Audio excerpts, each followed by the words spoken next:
Okay, in today's training video, we're going to go over shortcodes or tokens, what they are and how to use them, and also some internal uh, Traffic Factory campaigns and how to use them as well.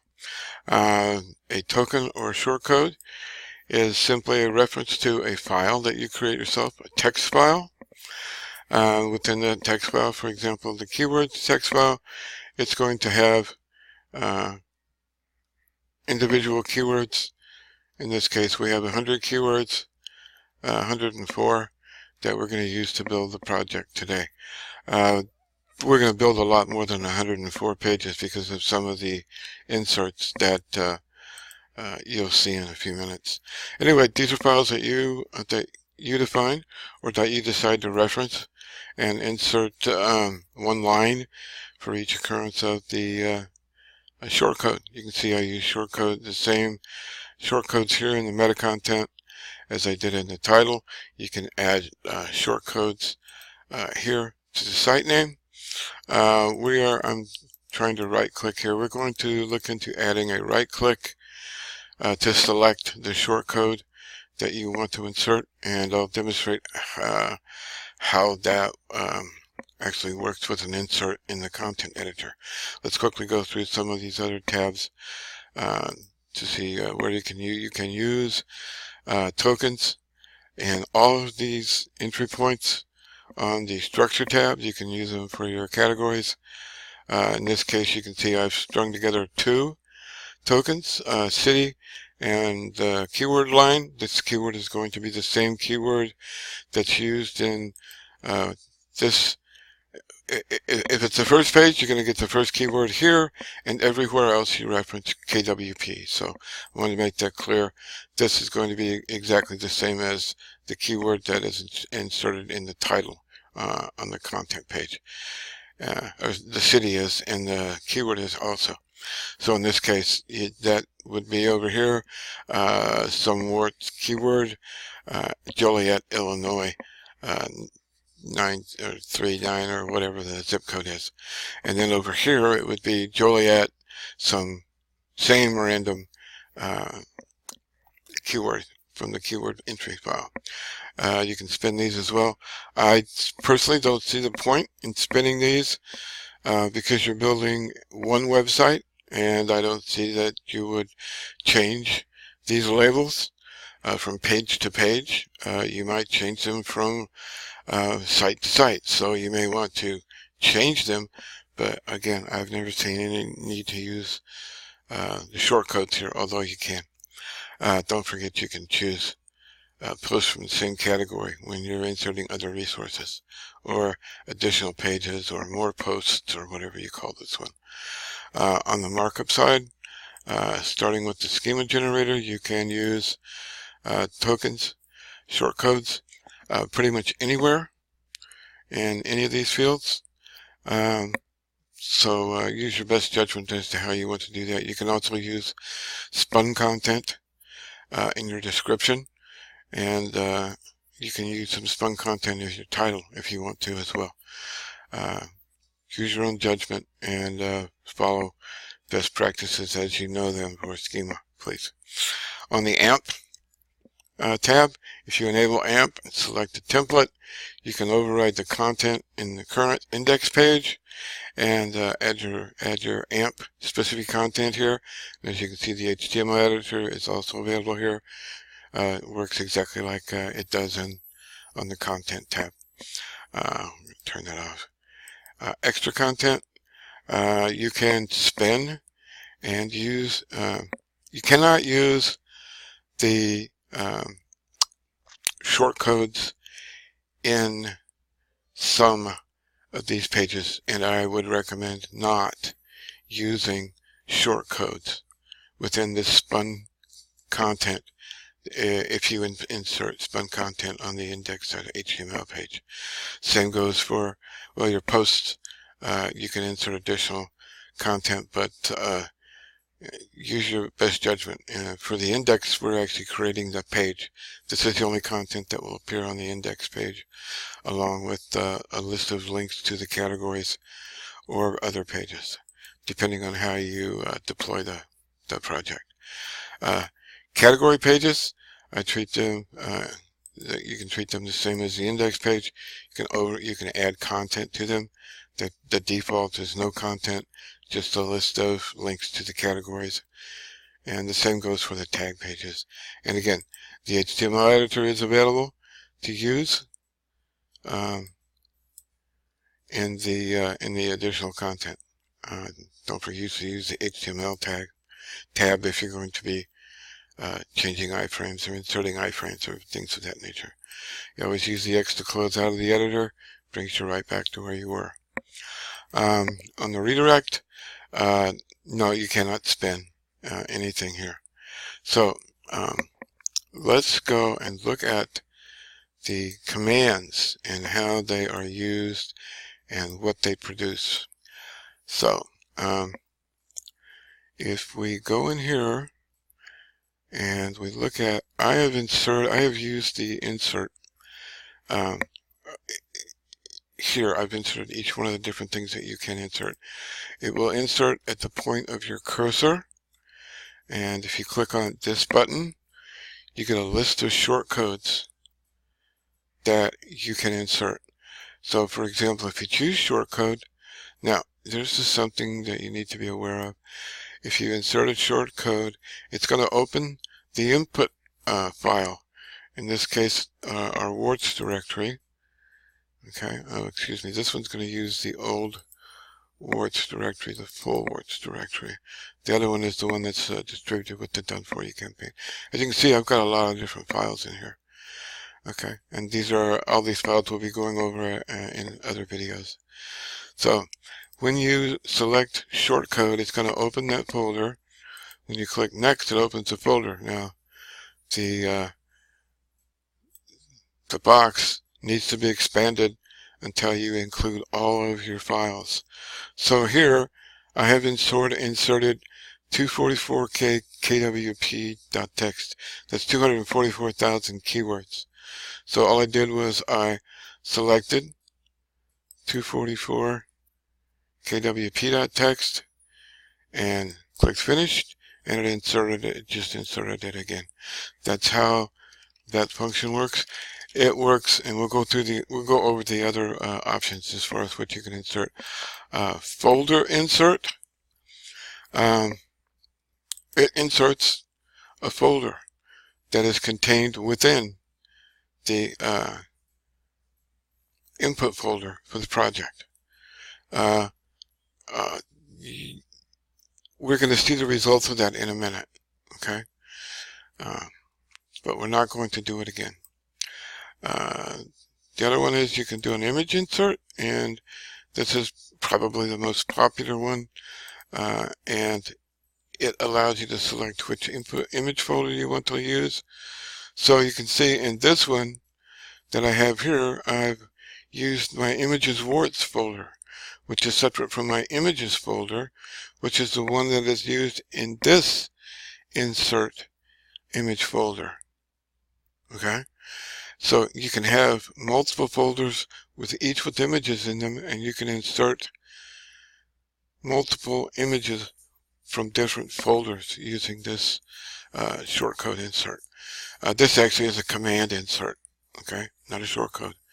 The image folder is a command. The equal is what the image folder is going to be executed upon, that command. Okay, just clarify that. You can specify alt text, and you can spin it. And as you can see up here, in the image file, we have spun 3 different folders together. This was done manually. So we're pulling an alt text from the KWP file, and we're also randomly selecting it from the titles2.txt file or the titles3.txt file. Now, titles2 and titles3 are simply files that are subsets of keyword files. In this case, I used raw keywords, which means it doesn't have best 2019 or latest info on modifiers that I used to generate those 240,000 keywords. So this would have come from a raw keywords file without the modifiers. So like do it yourself. Do it yourself spelled out. DIY. How to find keyword. Okay. How to find best actually is probably what that modifier is. Okay. That's a kind of that's a trick that I use to generate hundreds of thousands of keywords from a relatively small raw keyword set. So for example, this one has 299 keywords in it, and there will be 3 of these files, 3 titles.txt files that I built. So I split my raw keywords into 3. So roughly 900, okay, keywords total I started with and ended up building, if you look in the, 244,000 keywords as evidenced by this set of keywords here. Okay? So, to do that, you can use our Translation Factory, Keyword Translation Factory tool. If you don't have it, you really should get it, because you can really spin up some keywords and do a lot more interesting things with it. There's a free version. There's no excuse not to have it and use it to build massive amounts of keywords. Okay, that commercial is over. We'll move on. Okay, so we'll close this up and we'll go back to what we've been doing over here. So that's the image explanation. Okay, so we're going to cancel out of that, and then we did the images, and then we have a file extend. Okay, and in this case I've inserted my titles1.txt file. Now this produced an interesting result that I'm going to show you right now. So we're going to go look at this project that we built. I used all of the different inserts, okay, including this images warts in the folders, which is a bad idea, and you'll see why in just one moment. But as you can see, I built 4 different folders with link pages in them. Okay, these are the link pages. These are the pages that link to our content pages. So we're going to take a little bit of a roundabout way to get over there and see the results of those inserts. As you can see, this is content from the additional content area, the spun content that we saw, and nothing else. So it overrides what is in the actual content pages. Now here's a content page. As you can see, this is the same as I showed you in previous videos. But now that we get here to what are we inserting? Okay, let's move this. Let's shrink this a little bit so we can see we don't need right now. So we can see what the results of each one of these inserts are. Okay, this is our image folder insert. Okay, the regular one. Okay, as you see, we get down here. We get down here to the map. So it's inserted, that stuff that we inserted is between the map and the regular image that was just part of the content before I inserted this keyword here. So if you insert shortcode insert and just pick any of those files, it brings in a random entry from that file. So in this case, it would be this keyword, okay, was just picked up. So you could sprinkle, other keywords around in your document if you wish. Random images from the warts folder. That's this one here, okay. And what it does is it doesn't show the image. It shows you the code for the image. Now, the interesting thing here is you also get to see the metadata that's been stuffed into this image. These are all keywords that were stuffed into this image. So we'll just don't recommend that. Use your images inserts to do that. Okay.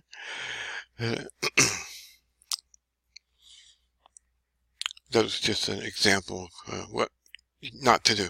Okay, so here's our regular image insert, and you can see that it's inserted the same image a second time, because the index that's being used to pick the shortcodes from the files is set to, say, 75 here and 75 up there. It's going to be 75 every place it inserts something. That doesn't change. Now, the file extender, this I found kind of interesting when I was playing with it before, and I wanted to show you guys what the not such a good idea thing is. It inserts everything in the file. So I've used the titles1.txt file that we just looked at a minute ago. Okay, our titles1.txt file. So it took all of them, 299 of them. So it inserted 299 keywords just in a blob of data. I take that for what it's worth. You can probably do some interesting things. Now, one thing I will tell you, when you insert things, okay, like keywords, etc., or this blob of data from Titles1, you cannot spin this data that you're inserting from these files. You cannot use spin tags, okay, in the data within these files. Okay, I wanted to point that out one last time. Now, the other one that we saw that is actually part of this particular project is this random line equals. Okay, and that's going to be this one, random line. Okay, next, and then you pick a file that you want a random line extracted from. Okay, in this case, we're randomly extracting lines from this 00-alt.txt file. I'll show you what that is over here. Oh, I'm sorry. It's a paragraph up above this image. Okay. Plus, we have also a spun heading here. This looks like it's probably an H2, H3 or H4, probably an H3, and then it's extracted one line, a random number of these lines to build a paragraph. Okay, so it's built a short paragraph just from the lines in this file. Now I'm going to show you this file and explain where it came from. I think you'll find that interesting as well. So we're going to go into this project, and we're going to go into our 000.alt file. This is it, okay? And here's the reference to it. Random line, 000-alt.txt. Let me expand this a little bit. What this is it's a list, it's a file with individual sentences, one per line, okay? And as you can see, I've got 34,000 of these lines in this file. Now, where did they come from, you ask? Some of you might recognize this as output from Content Factory. Okay? One of the things that you get from a Content Factory run by default is a 000-all.txt file, which is every sentence that's in every article that Content Factory built in that run. Okay? Now, in the past, we have used just the random line paragraph building technique to do complete articles. Okay? Complete articles. So we might have had 15 or 20 different paragraphs of different sizes, and some of them were quite a bit larger than this. This actually, as you can see, there's two different spins in here. Okay? There's two. It'll pick two random lines in this, on this unspin. It'll pick 3 here. It'll pick 3, 4, 5 there. So it picks a random, it spins together random sentences in random combinations and in random numbers to build random paragraphs. Okay? Let me try to repeat that one more time. it spins together random lines in random order and in random numbers to create random paragraphs from, in this case, 34,000 sentences. It gets pretty interesting when you start considering what kind of things you can do with just that. We built hundreds of projects using just random line selections from an all 000-all text file that was extracted, or that was built by Content Factory. When I say this is the most flexible and most powerful piece of software that I've ever seen, I wasn't kidding. I keep finding new things, and as I keep finding them in a lot of cases because someone piques my interest about something that I hadn't really delved into before. So keep asking questions, please. That's how we all are going to learn more and more about this software. And until we get it to the max, wherever that may be, we need to keep learning it. Me included. I've been working with this thing for 2 years. Over 2 years. 2 years, it's November. Almost. 2 years and a couple of months I've been working with it.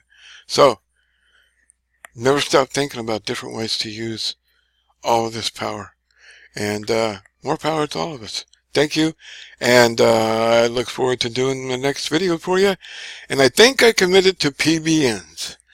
So I've got some pretty interesting ideas on building PBNs with Content Factory and Traffic Factory, or with Traffic Factory and whatever content generator we use. But hey, don't forget to grab Keyword Translator. It's great, and I'll drop a link in the training document, so that's where to look for it. And listen, subscribe to the Traffic Factory Ranking Factory channel. There's also a playlist link, and you'll get notified every time a new video gets uploaded to any of the playlists in the Ranking Factory channel. So you might find out about some new products you haven't heard about that we've got, and you certainly will get some early information on things as they come out, because we tend to drop all kinds of stuff into that channel. So that's a heads up for today. This went a little longer than I expected, but it is a little more complicated than typically we're going to be doing with these training videos. Thanks very much. Keep the questions coming. We love them. Bye.